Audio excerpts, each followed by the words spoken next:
সতী জয়মতী কুঁৱৰী। সতী জয়মতী কুঁৱৰীৰ জন্ম হৈছিল মাধুৰী গাঁৱৰ শিৱসাগৰ জিলাত।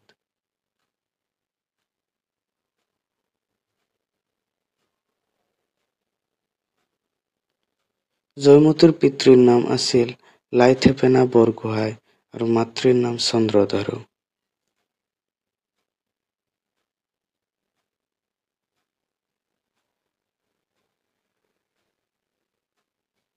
সতী জয়মতী আছিল আহোমৰ তুংখুঙীয়া ভয়ঁদৰ কোঁৱৰৰ গদাপাণিৰ পত্নী।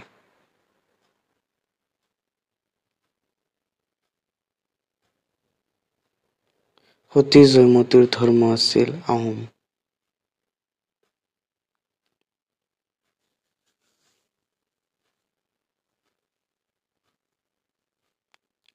জয়মতীৰ নাম সোণালী আখৰেৰে লিপিবদ্ধ হৈ আছে অসমৰ ইতিহাসত।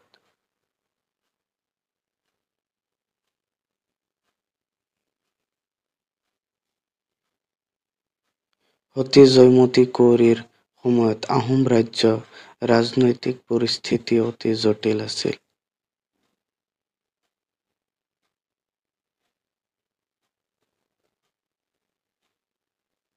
জয়মতীৰ দুটি সন্তান লাই আৰু লেছাই আছিল।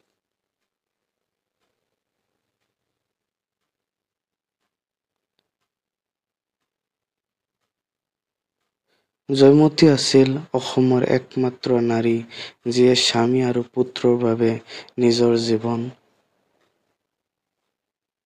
ত্যাগ কৰিছিল।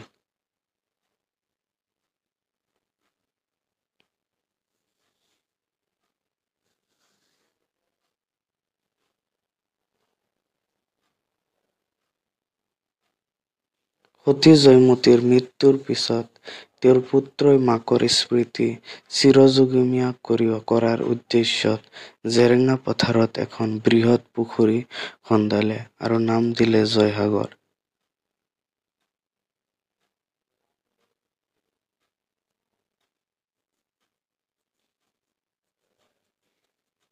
জয়মতীৰ কাহিনীটোক কেন্দ্ৰ কৰি জ্যোতিপ্ৰসাদ আগৰৱালাই 1935 চনত প্ৰথম অসমীয়া চলচ্চিত্ৰ নিৰ্মাণ কৰিছিল।